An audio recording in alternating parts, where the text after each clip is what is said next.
Good morning and good afternoon. I am Matthew Hart from Longwoods, the producers of this, and sadly, our last session in Connected Care with Canada Health Infoway. This has been a wonderful journey. We have had a number of wonderful speakers during this series, but one consistent has been our moderator, and he has done an amazing job. And I just wanted to send a quick shout out and thank you to Edwin White Chacon from Infoway. You should feel free to look Edwin up on LinkedIn. He has done an amazing job. And to that end, that is it for me. I would like to now hand it over to Edwin. Edwin, all yours. Oh, Matt, stop it, man. You always try to make me blush, eh? Thank you so much. Welcome, everyone, and thank you for joining us for the final episode of the Connected Care in Action series, hosted by Canada Health Infoway and Longwoods Publishing. I'm Edwin White-Chacon, and I'll be your moderator for today. So, over the past year, this series has highlighted the innovations shaping Canada's connected health system. We began with AI scribes. We explored what co-designing solutions with local leaders look like. We've examined interoperability through Halo, and most recently, we've looked at how public-private partnerships are helping innovation scale. So today, in our finale, we're not just looking back, we're looking ahead. And so our session is titled Testing What's Possible, Projectathons, and the Future of Interoperability. The progress that we've talked about comes from many factors, including one that's absolutely essential, getting our systems and standards to work together in the real world. That's ultimately what projectathons are all about. Collaborative testing environments where vendors, jurisdictions, industry leaders can come together to ensure digital health solutions can exchange information securely, consistently, and at scale. So this is where we stop asking, can this work? And start proving that it does. Today, we're going to explore how Projectathons turns these standards into real-world differences for patients and providers, how they build trust among private and public partners, and what's next as Canada prepares for the 2026 Pan-Canadian Projectathon. But before we get too far, I'd like to introduce the incredible panelists that we have today, and three amazing leaders in this space. First, Alana Cameron, Product Director for the Patient Summary at Canada Health Infoway. Alana leads the national roadmap for the Pan-Canadian Patient Summary, PSCA, which is Canada's adaptation of the International Patient Summary. She plays a central role in the national working group and contributes to several international patient summary initiatives, helping ensure the standard evolves in step with real-world needs and supports adoption across Canada. Next, from IHE Catalyst, Daniel Berezino. IHE Catalyst is the operational arm of IHE International, the global initiative that defines how standards like HL7 Fire are applied in practice. Catalyst runs the connectathons and projectathons that vendors and governments rely on to prove interoperability. Daniel's been at the center of those efforts in Europe and globally, bringing insight into what happens when dozens of systems come together to test interoperability at scale. And finally, we're joined by Brandon Blank, president of HealthQuest, formerly known as MicroQuest, the company behind the widely used HealthQuest EMR in Alberta. Brandon has been with the organization for over 2 decades, beginning as a developer and growing through roles in development, technical support, client services, and operations, giving him a deep end-to-end understanding of how EMRs function in the real clinical settings. Under his leadership, HealthQuest became the first vendor to achieve conformance with the Pan-Canadian Patient Summary specification through Infoway's Early Implementer program. His team also participated in last year's Projectathon, helping advance interoperability through hands-on testing and collaboration with jurisdictions and industry partners. So let's give a big virtual round of applause to our panelists for joining us today. So our first section really focuses on, projectathon. So what is a projectathon really? At its simplest, it's a large-scale collaborative event where vendors, provinces, technical leaders come together to test interoperability in practice. Teams will run real-world scenarios to see if the systems can connect, exchange, and interpret information the way they're supposed to. They're not competitions. They're more like rehearsals. everyone brings their systems, people work side by side, and they make sure that standards like the PSCA, e-referral, e-consult specifications perform as designed. So, Daniel, you've participated in and led testing events through IHE catalysts around the world.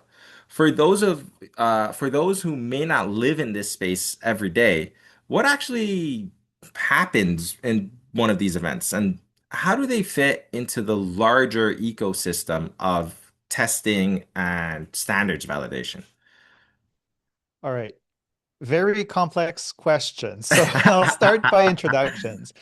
IHE is really an alliance of vendors and users that came together to profile standards to make them usable and solve real use cases. And as part of what IHE has done is created this continuum of testing, is what they call it's this testing journey. And it starts with a very immature standard that's being tested in a sandbox. We call these events plugathons in the IHE world. And so these are really educational, very low pressure events where developers learn the basics, kind of like the hello world of the standard that you're developing, right? And that's a really good place to give feedback to people writing the spec, make it evolve.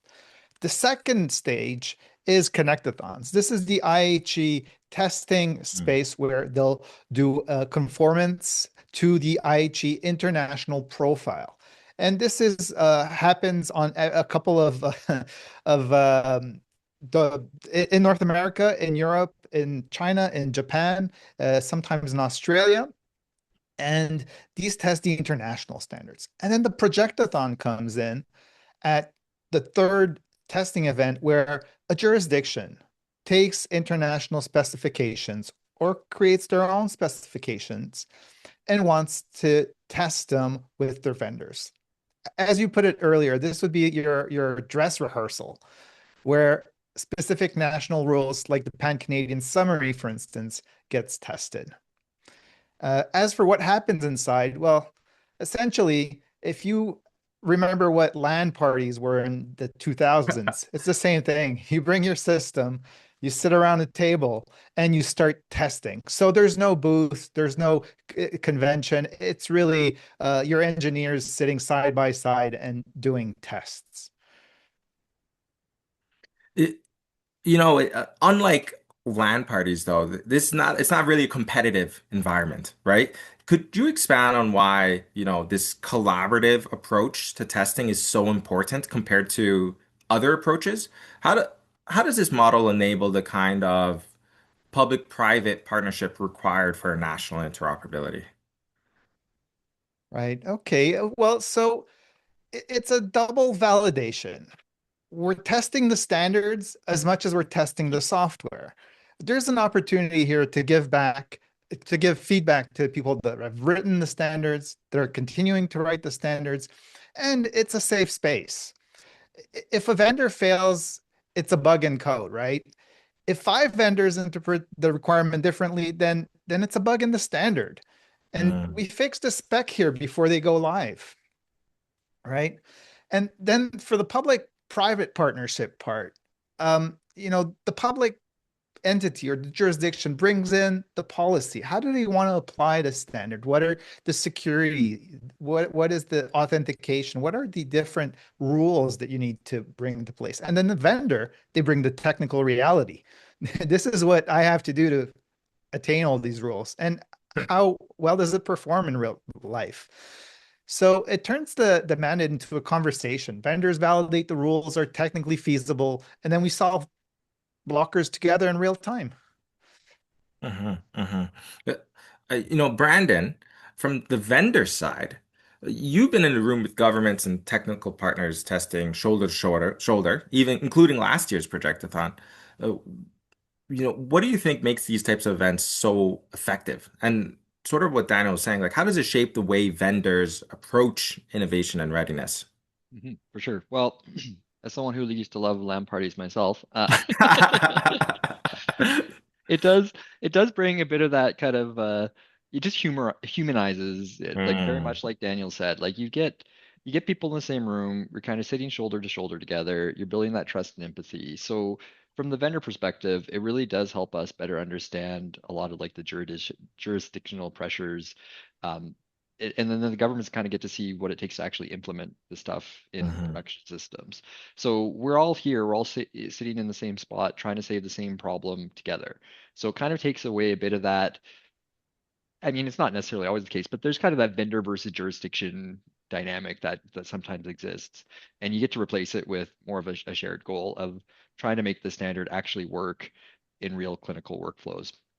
You end up with like really faster feedback loops. You get to do, sort of months of back and forth, exactly as Daniel said, to go through these documents, to the certifications, whatever. You're able to actually get then like immediate answers from people who wrote the spec or people who kind of operate the stuff. Um, and it changes your mindset a bit too. Like it's not just Mhm. like a compliance checkbox that we have to go through. Now it's like a product capability that actually is going to work under real world constraints. So I mean, all in all, it's just kind of it's a complete mindset shift in how you're approaching it and turns it into like a collaborative experience versus, more independent type stuff. Yeah, there's definitely a very clear value add, I think, for the vendor. Alana, you've been part of every national projectathon since the program began. From your point of view, what makes these shared testing environments so important for Canada specifically? Like, what do they reveal that we often can't see through planning or design reviews or certification alone? Thanks, Edwin. Um, Firstly, I'm so happy to be part of this important discussion, and I think we're already hearing across everyone who's participating in the conversation some similarities in what we're sharing. So it's exciting to hear across the board that we all have the same opinion about these amazing events. But for Canada specifically, I think that these shared events are essential because they're really revealing the real world behaviors of the specifications that a few years ago we just started working on. And now we're seeing that, the actual benefits of those. So things that you don't get to realize while you're just doing development, or even in our working groups where we're planning and discussing with our stakeholders, and or in individual testing and conformance efforts, those just simply can't reveal what we find and what's revealed at Projectathon events. So if you think about even small differences in interpretation, or workflow differences, how those can really create friction once systems start to really exchange data. So when you think about a projectathon, it's those actual differences that start to surface, and they surface quickly. So things Mhm. like variations in data mapping or different data requirements.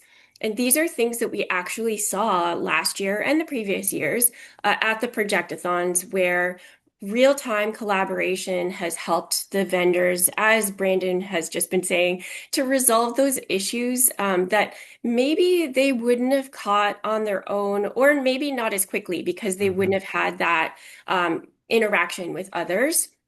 So projectathons, I feel that they're really designed for exactly what we've all been saying. They're collaborative, Mm. and as we've said, non-competitive, where public and private partners are coming together and sitting shoulder to shoulder, or as this year is virtually shoulder to shoulder. But I think that we'll get the same benefits, but Mhm. they're really focusing on validating all of the pan-Canadian specifications to find what do those real workflows look like? How do they react? So they get to troubleshoot in real time.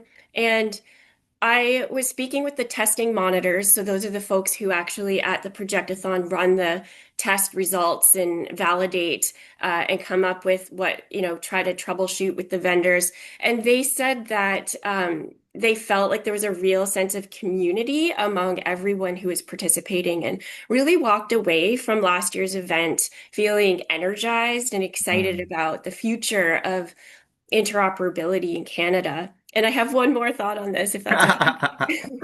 I think that this is really where we're seeing the specifications that we have actually support the clinical and operational use cases that they're meant for.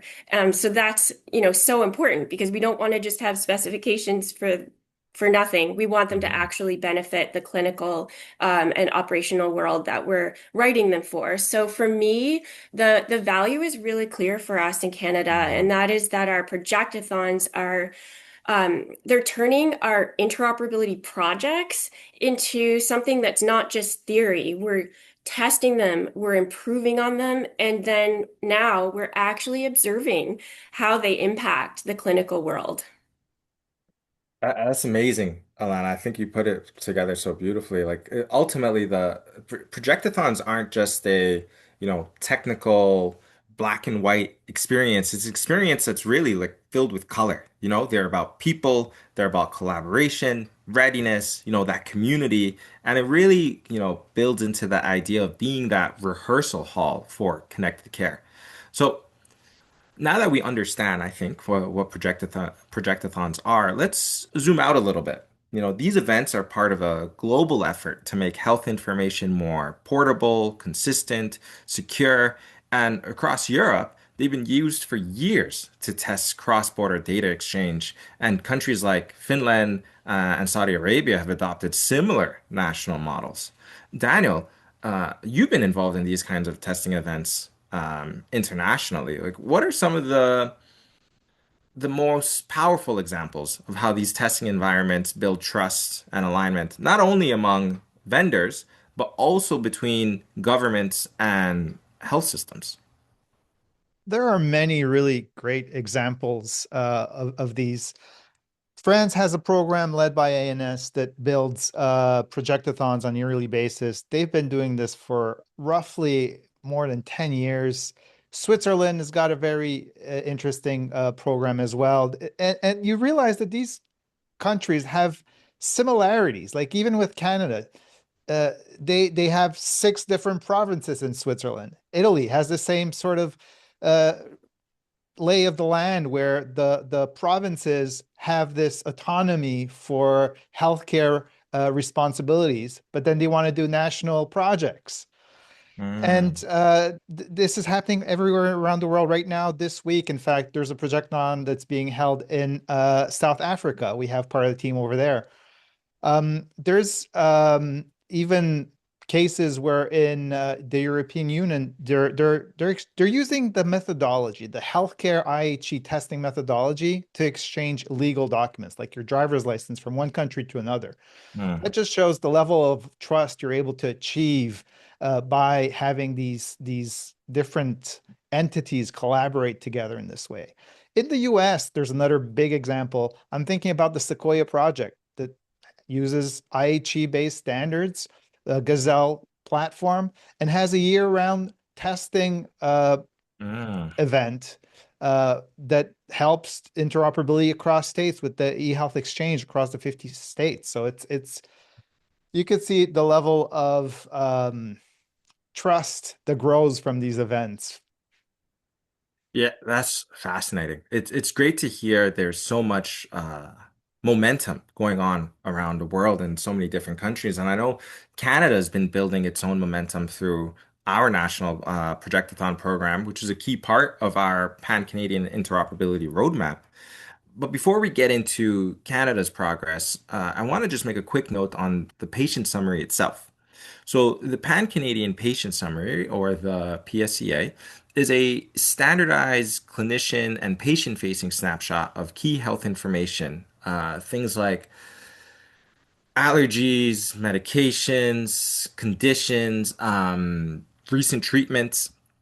And because it's meant to follow a patient's progress across care settings, it tries to capture these information or these types of information, and it's become one of the most important specifications tested at Canada's Projectathons. The patient summary has really been a core part of every national Projectathon since 2022. Alana, knowing the patient summary has been part of the projectathons from the beginning, the Canadian projectathons from the beginning. What have these cycles taught us about achieving national alignment in practice?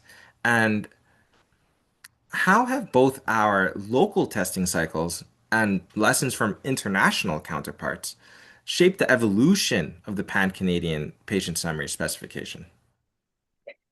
Thanks, Edwin. Yeah, one of the biggest lessons that we've been able to learn from having patient summary in these repeated testing cycles over the past number of years, I guess you said is since 2022, is that national alignment isn't going to be achieved through specification, documentation, and development alone. So we can't just sit in a room on our own, and just hoping in the end that it's all going to work out in the clinical setting. It's really achieved through these repeated cycles of shared testing.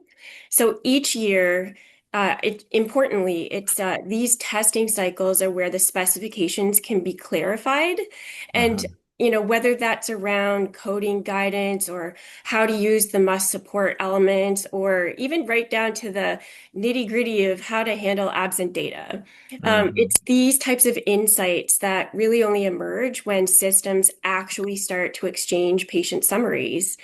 And so the projectathons are letting us identify those gaps early and to refine the specifications in a way that's reflecting real implementation behavior and not just theoretical design. And so when you think about, I know a lot of times we're talking about these events and the importance of them for vendors and the jurisdictions to be able to come together. They equally benefit the specifications themselves, because we're getting that feedback in order to be able to improve on them. So on the international side, we've learned really the same in Europe and other regions, as Daniel mentioned, in South Africa this week. There's, these similar types of testing events happening, and they're proving that this is what you need in order to make the specifications to be stable and scalable, and really ready for cross-border exchange. And so this is why it's so important for us to maintain relationships and stay closely aligned with the international community. And so specifically for the patient summary, we try to maintain a very close alignment to the international patient summary. And so through our work with them, and also through working and being able to gain insights from other international events, such as our Projectathon, we can take those insights back and really apply them into our own Canadian roadmaps to evolve our own testing cycles and then the next releases to make them even better. So really, I think what we're seeing in practice is that they've helped us to move from variation to cohesion. And at every Projectathon, we've been able to have a sharper and more implementable patient summary specification delivered after the fact. And so this is really, allowing our jurisdictions and vendors to be able to adopt the specifications with confidence. It's really great because these projectathons are really meant to be this like very collaborative experience, but it's great to see that we're also collaborating with international partners to make sure that we're producing the best, most optimal results. Earlier you mentioned nitty-gritty. How is Alana, how's that progress showing up on the ground? What changes are we starting to see for patients and clinicians as PSCA becomes integrated into real-world systems and care experiences? I really love this question, Edwin, because it's allowing us to really now start to peek into the real end user impact of these events, and how the specifications are, really being used and making a real difference. So what we're seeing now is that this work has gone through the testing cycles, is starting to translate into real world readiness, clinical practice. And we've seen the vendors at these events test from the patient summary and other specifications from end to end. And now we're seeing jurisdictions and vendors implement them in ways that clinicians and patients are both able to access consistent and structured patient summaries. So we're seeing two use cases emerge across the country. So if I could just tell you a little bit about those two, the provider-mediated approach really is allowing our healthcare providers to access, create, and share patient summaries with other providers or with their patients. And it's supporting scenarios if you think about an emergency care situation or transition of care, and also care coordination. So if a patient has a circle of care with several different care providers, it's really making a meaningful difference for these care providers to have this snapshot of a patient summary, the patient's health record, to support their clinical decision making. And then we have the patient-mediated access approach, which is allowing our patients to access their own patient summary. And this is something that they can then share with someone who's in their circle of care. That might be a family member, another caregiver. It could be someone in the allied health professional community that the patient wants to share their health information with. So it's not only improving the patient's continuity of care, but it's empowering the patient to be able to participate more actively in their own healthcare and really to help support them in making informed decisions about their own health. hmm hmm It really sounds like these projectathons, these really offer an opportunity to kind of test and validate and these end-to-end processes, and it supports ultimately so many different stakeholders, right? Brandon, your team at HealthQuest has been deeply involved in projectathons and recently reached a major milestone through InfoWay's early implementer program by achieving conformance to the PSCA specification. Looking back, how did that testing experience shorten the path from we think it works to we've proven it works? And how did that collaborative testing environment build confidence for real world deployment? Yeah, and I think that's an excellent question. And as a private company, or for us, the sooner we can get stuff out, the better, right? And the quicker we can align with these things and everything. So the projectathon was pretty instrumental as kind of laying that groundwork. We were able to use that to really build and validate the full PSCA, like Patient Summary Canada communication layer. So the fire exchange, the security, the real interoperability with the external systems, everything with it. So a lot of these really otherwise hard problems were solved before we even started into the Alberta provincial integration with it. Now we're maybe a little bit unique because we're purely just in Alberta, and can align pretty close with that. But this still very much laid that groundwork for us, for anything we're doing in Alberta. Um, and kind of along the same lines, then just treating PSA as that baseline, knowing that the PSAB, the Alberta implementation, would just kind of be an extension of that rather Mhm. than a new build. So the Projectathon actually set us up to give that early alignment and prevented us from kind of reworking and avoiding a lot of like one-off solutions and stuff. We were able to kind of very much build off of the work that had been done there. Which then in turn just accelerated our actual delivery. So when it came time to implement the Alberta, the PSAB specification, uh, we basically just were like, well, we have a lot of it done. Yeah, we were able to just kind of work off of it, build off of it, kind of extend that proven pattern, instead of just building something new from scratch. So it really shortened down our timelines, it reduced our risk, and it like massive increase to our confidence across partners. So it was able to like the projectile really let us kind of work through the theory, kind of like Alana was saying, like, and building off of Daniel's as well. Like, none of this had been put into play for us yet. So we were able to build off of that. We were able to test against systems that we didn't control and expose a bunch of that kind of real world issues and things that our internal testing would never find. So we were able to get those fixed quite early and move from kind of like from interoperability being an assumption to something that's actually proven to work.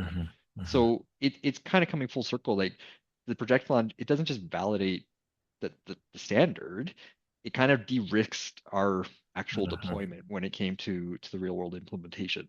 So when PSAB went live, we already had like the interoperability is operational. Like we knew it was there. We didn't have to kind of guess and hope that it's going to work. We had already done it and proven it, and the Projectathon really just gave us that the confidence to be able to do that.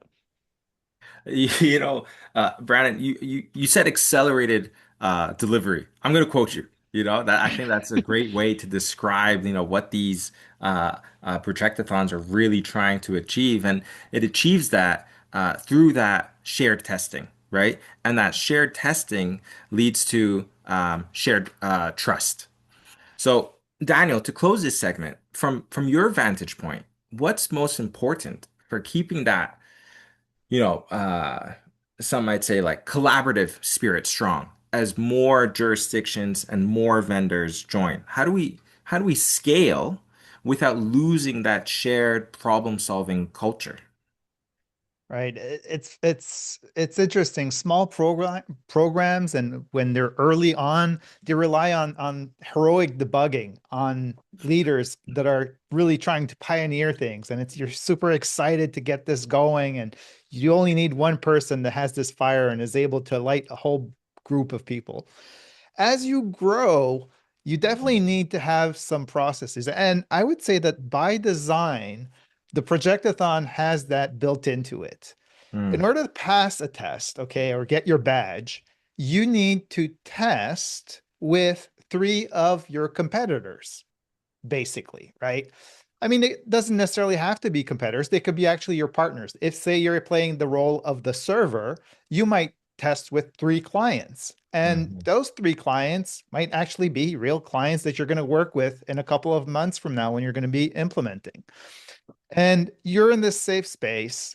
You're able to fix a bug without having any issues on a Tuesday afternoon in the Connectathon floor or the Projectathon floor. Whereas in 2 or 3 months from now, you might find this bug on the ER room on a mhm, Friday night, right? You don't want to be there. And bringing this back to the tooling and the process. So you have to work with your peers, and therefore you've got an incentive to do it, and you're able to collaborate that way. So some of this stuff is automated. Some of the tooling helps as well. We've got some transactions going through the proxy, so you're able to see who's sending what to whom, what they've done, and you're working collaboratively. Part of that is also keeping this event sometimes in person. It really, really helps to be side by side. I think it's very acceptable to do this every other event in person and virtual, and you're able to build off of that without having the commitment, the travels, and all that. But keeping it in person really helps. The safe space, the person. Oh, and as it grows and as it matures, and we've seen this in programs that are there for a longer time, maybe after 5, 10 years, you've got like anchor vendors, people that have been there mm, since the beginning. And you want to keep innovation coming back to the table. So you need to make it easy for a company that's just joining, that doesn't have that 10-year legacy of we've been mhm, testing this for so long. You want to keep it accessible for them. And it's also good for these anchor vendors because say they're the server, they want to have the new very sexy software join the table and still keep the market mhm. interested by this interoperability. So keeping the engineer to engineer spirit, keeping it in person, and allowing for new vendors and companies to join as the programs mature. That's how I think we can help keep the culture. Oh, that's great, Dino. It's great to hear. And it sounds, the safe space is such a critical part for, new vendors, legacy vendors, all sorts of different types of stakeholders. It really goes to show how important this event is. And I really appreciate you sharing that. We've really taken so far, we're a half mark, a halfway point. We really spent a good chunk talking about exploring what projectathons are, what they've already achieved in Canada and abroad. Now I want to kind of switch gears and look ahead because the next big milestone is just around the corner. So in February 2026, Canada Health Infoway will be hosting the next Pan-Canadian Projectathon running virtually from February 24th to 26th. It's open to vendors, jurisdictions, and organizations building or integrating digital health solutions, and it marks a major step toward interoperability at scale. So the event will allow participants to test and validate their solutions against the most extensive set of specifications tested to date, including the Pan-Canadian Patient Summary Specification, the Pan-Canadian e-referral, e-consult specification, and the Pan-Canadian Fire Exchange, CAFEX. Daniel, you mentioned that you've seen a lot of these different types of testing events, grow from small pilots to large national collaborations. What stands out to you about how Canada is approaching this next step, this next level? So Canada's really being very smart about the whole interoperability program. We have a roadmap that Mhm. is laid out through different sections, and it starts from inter-province help. So we're building specific PSCA versions by province at this time. And eventually, we'll be able to transport those and exchange them again in between provinces. But right now, we're still focused on making interoperability work within one province. And the way we're doing this is super smart because when you look at the market, okay, you realize how small, in fact, it is. Like you look at Quebec, Ontario, Manitoba, they're small markets that are very fragmented. Once you're inside a market and using very local specifications, it's hard for a vendor to do the next province and the other province and Mhm. the other province.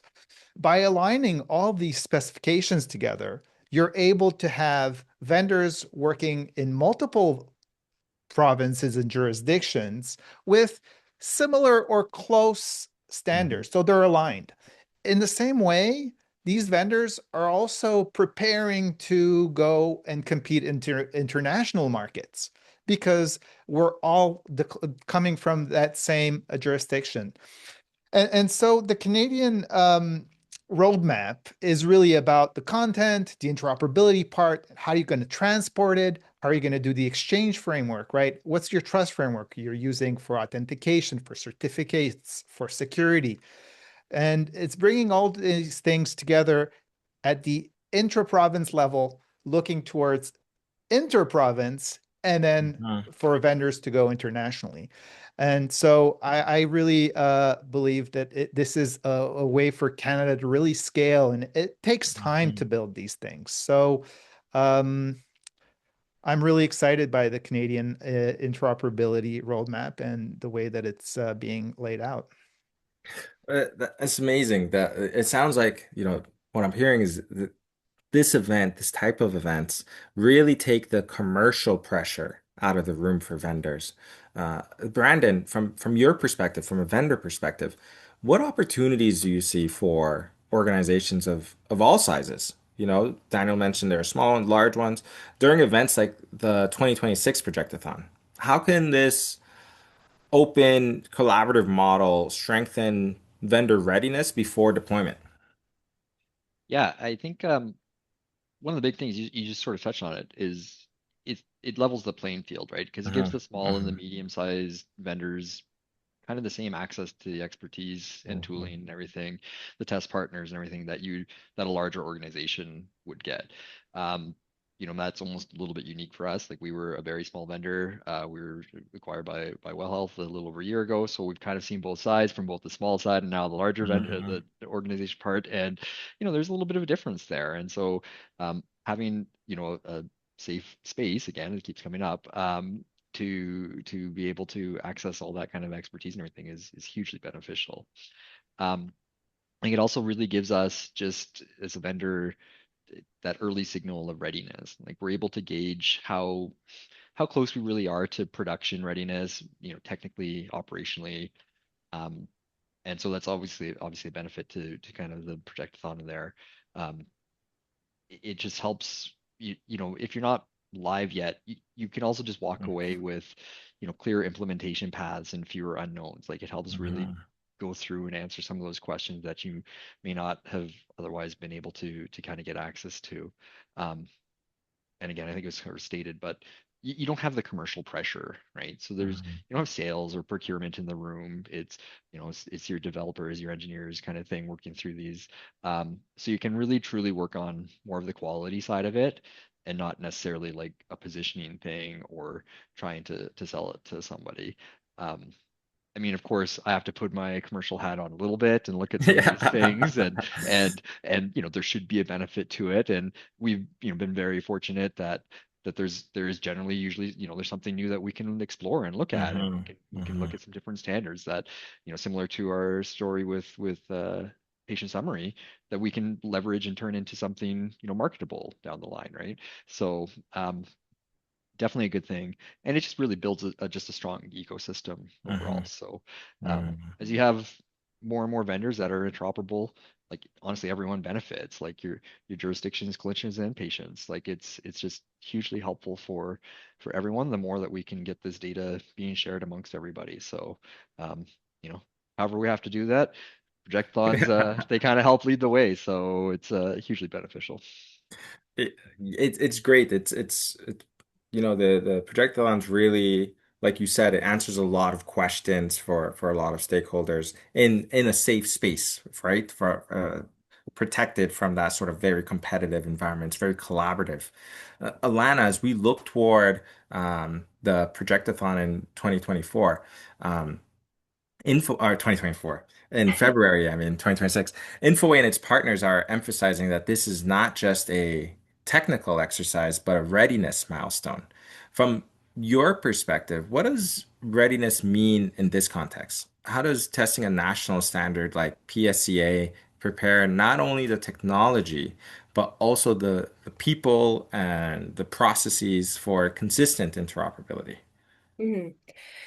I think that for 2026, and as we have seen in the previous ones, when we're talking about readiness, it's exactly what you're saying, Edwin, that there's really three dimensions to this, and that is the technology, the people, Mhm. and the processes. So at the Projectathon, it's really one of the few places that we can see all of those three pieces coming together. And so the technical side, of course, where we're validating the systems, that making sure that they can exchange things like patient summaries and e-referrals and e-consults, and other artifacts that we have that are defined in Pan-Canadian specifications, in a secure and a consistent way. But readiness isn't, as we said, it's not just about technical. So it's also about the people behind those systems. So through these shared testing events, we're really being able to pull together the vendors and jurisdictions, the authors of the specifications and the monitors. So that, as I mentioned earlier, the people who are validating the test case results, they are able to build a common understanding of what the standards expect in practice. And finally, of course, it's about process. So the Projectathon really is letting organizations rehearse what those workflows actually need to be for real deployments, whether that's from evidence logging and troubleshooting to coordinating with partners across the jurisdictions. They're able to do that while working together in one space. So it's really exposing the operational realities early. And I'll steal Brandon's comment earlier. So, like, accelerating the process so that when solutions do go live, the organizations aren't surprised, right? Like they're able to see early how the data exchange actually is going to behave. So for me, the 2026 Projectathon, and here I'm going to steal Daniel's comment from the very beginning, that it's our next national rehearsal. Like we Mhm. all get together Mhm. and work on this together and see what it's actually going to be like in real life. So if we can get the technology and the people and the processes all working together and aligned in this shared environment, being the Projectathon, then really we're in a really perfect and a much stronger position to deliver consistent interoperability across Canada. Thanks, Alana. Uh, Daniel, what do you think success looks like for our next national rehearsal, for this 2026 Projectathon? What outcome or signal will tell you that Canada's taking the next step in translating testing to implementation at scale? So this is a tough one to hit, but I'm going to make the ask. It's really about the procurement for me. Once you Mm. start seeing in procurements oh, you need to have this Mhm. specification that was tested at the Canadian Projectathon. For me, that is a very clear signal that we trust the process, it's worthwhile for the vendors, and we are getting something that works interoperability. This has happened in the past in Europe. I'm just going to mention Mm. it. The European Commission officially recognized 27 IHE profiles and said, if you want one of these exchange mechanisms, you just have to use that name and that certification. And you don't need to go through this very complex Mhm. procurement process and validations and testing. And no, they did that event. It's okay. You can just consider that they are compliant. So I think that's the really big one. It's a hard Mhm. one to get and it takes time, but I Mhm. think we'll get there and we're working in that direction. These specs are very solid. It really, this conversation so far has really validated, quote unquote, for me that the 2026 Projectathon isn't just another testing event. It's a pivotal milestone that shows that connected care isn't just an aspiration, it's ready for prime time. So now with that milestone in mind, let's hear from you. We've had some excellent questions coming in through the chat. And we want to ask the sort of the panelists, or kind of pick your brain on a couple of things that some people have been asking about the role of projectathons and how they play in advancing interoperability. Maybe, Daniel, I'll go to you first. Patient records across family practices, hospitals, and long-term care homes often lack the ability to interface or exchange data effectively. How are projectathons helping to address this challenge? Right. Well, one of the things that we're putting in place in the specific pan-Canadian Projectathon is CAFEX. CAFEX is a Canadian Fire Exchange. So it's really a mechanism to exchange data in between different not entities, Mhm. pieces of software that are in different roles, like your physician that's doing a family doctor to the EMR that's got you or the central repository that has your long-term archive or your Mhm. long care. So CAFEX allows for that exchange of whatever data you have in your system that's at the mechanism, right? That's your transport with, if you want. And then in terms of content, we are developing very specific Canadian content using Fire that is a Canadian version of Fire, if you want, that has our Mhm. own terminologies, that has our own uh, code sets. And these things are what is being used in Canada and tested at the Projectathon. So this is definitely Mhm. going to facilitate that exchange. After that, it's about having the right incentives to make it happen. Mhm. The carrot and the stick sort of thing. Yeah. Oh man. Alana, what about you? Did you care to comment on that question? I think Daniel really, he hit on all the key points there, but I do think that an important thing about the projectathons and even this webinar and getting the word out about why they're important, Mhm. the more vendors and organizations and jurisdictions that we can get adopting the national specifications, the more that patient information is actually going to be able to flow between systems. So I think that's really key. The first step was, making sure that we have national specifications that can be adopted. The next step that we're really in right now is that national adoption. So excited to see where Mhm. we go with that in 2026. Amazing. Brandon, anything you want to add in? I honestly, I just very much agree with both Daniel and Alana on that. Hmm. These keep fighting the good fight is kind of what it comes down to, right? Like, Hmm. we're laying the groundwork for a lot of these things. The Projectathon is enabling the vendors and the jurisdictions to kind of come together and kind of work through a lot of these kinks. Um, it does require that buy-in for sure from both vendor side, the jurisdictional side, and everything like that. And in order to do this, like we're kind of solving some of the technical problems and constraints and stuff that occur, um, that doesn't necessarily make the data flow. Like that still Hmm. needs all that buy-in from everybody involved with it. So to me, that's the big thing with these is that, we can demonstrate that it can happen. Now it needs to happen. Hmm. Hmm. Uh, Based on a couple of questions coming through the Q&A, there seems to be a desire to know how we, Canada, stacks up against other countries, such as, data forward EU or the aggressively paced US. Daniel, maybe we'll start with you again. We'll give a chance to Brandon and Lana to comment too. How would you compare Canada's pace and approach compared to other countries? From my perspective, I would say we're not early adopters. We're not the very first ones. We are conservative adopters. Like Mm-hmm. I say, I think we've seen experiences, and when we've seen things working, I'm thinking about the hash use case that are using IPS for real, emergencies, and we're like, yeah, this works. Now let's bring it to Canada.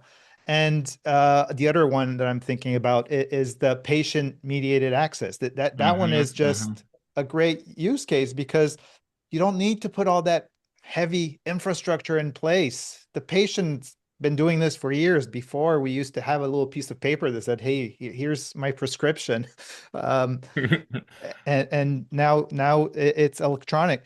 So I think Canada is in a good place where we're really leveraging successes from other countries, but we're still amongst the early adopters. Like we're in that Hmm. front group, but we're not the very first ones.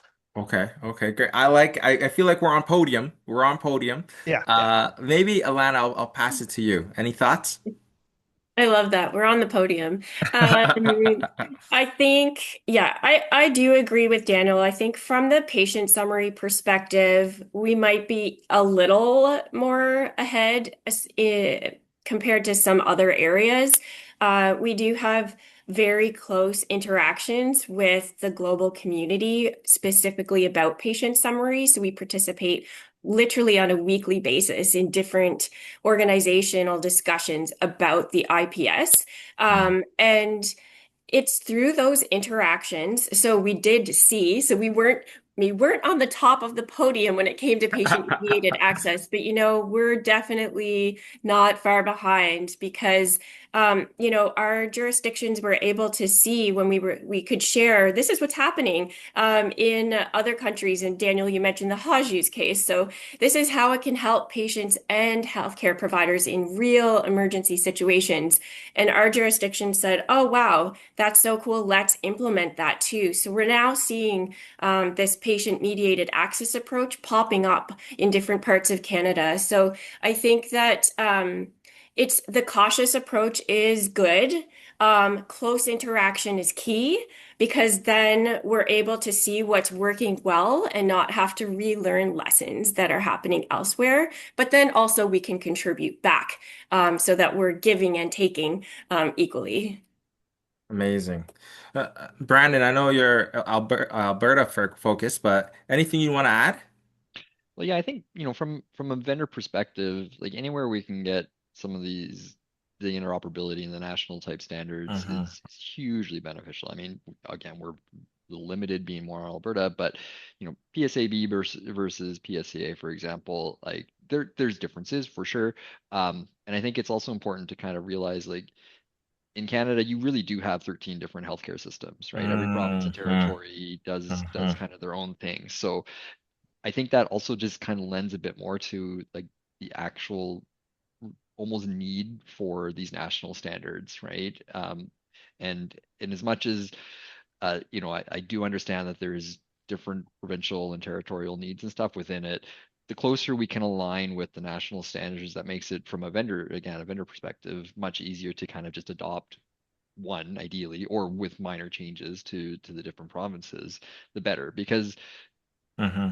you don't want to put up unnecessary roadblocks, essentially, right? Like I think at this point, anything we can do to streamline and make the process of interoperability across the entire country and beyond more accessible, that's what we need to be doing. So anytime we're adding additional, hoops to jump through or anything like that, it Hmm. becomes harder and harder for the vendors to step up and do that.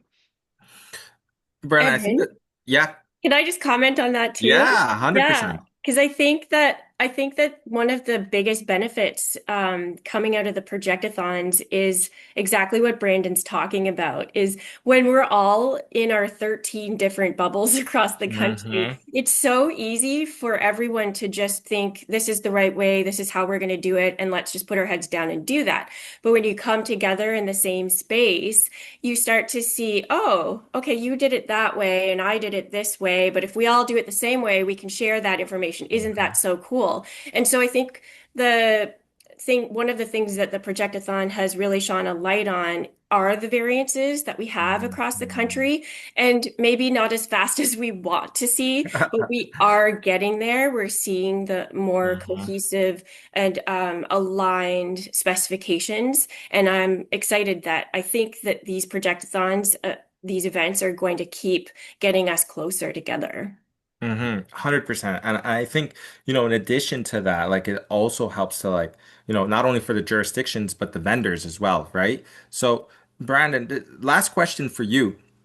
For our fellow vendors, big and small, what's the biggest piece of advice you'd give to a vendor preparing for their first projectathon to be able to see that tangible impact from testing to on the ground results? Sure. Preparedness, really. Like, Mm, the more you can prepare in advance for it, come with a working build kind of thing, not necessarily just a prototype, but something that's close to being ready, and similarly be ready to kind of iterate on that in real time. Like, you're getting a lot of this value from the hands-on troubleshooting with your partners and everything, not necessarily from like, oh well, I read the spec and I implemented it. So this is a development accelerator. This is enabling you to kind of get to a point where you have a lot of confidence and are closer to sort of go to market with it, rather than like a test that you're trying to pass. So hmm. the quicker you can adapt and engage with everyone else there, the more you'll get out of the projectathon. Amazing. I, I Okay, would well, I yeah. would just say, don't try to be perfect. Bring a working build, but expect to break it. And the value is in the fixing. Yeah, you're right. Very You're true. right. That's key. Very That's the true. only way I learn how to do things anyway, right? So it makes sense that it also applies in this model as well. So that's it for questions and answers. As we wrap up today's discussion and the entire Connected Care in Action series, one idea seems to stand out the most. Innovation only matters when it works together. So, and today we've seen how collaboration turns technical standards into real world performance, how projectathons move interoperability from vision to proof. And because in healthcare, a connected system isn't just built, it's validated. And I think we validated it today. And validation is what turns policy into progress. And that's exactly what the next chapter is about. I really want to take an opportunity to thank our panelists for their time and insight and everyone who's joined us throughout this series. Next month, Canada Health Infoway will host the 2026 Pan Canadian Projectathon, a virtual national testing event this time around from February 24th to 2026. It's a chance to make sure Canada's digital health systems are practical, scalable, and ready for real world care. And we look forward to seeing some of you there and sharing insights once the event concludes. Before we sign off, a quick reminder, a recording of today's session and all previous webinars will be available soon on longwoods.com. To learn more about the 2026 Projectathon and Infoway's interoperability initiatives, visit infoway-inforoute.ca. Until then, keep testing what's possible, and thank you again, everyone, especially to our panelists and the audience. Take care and have a great day.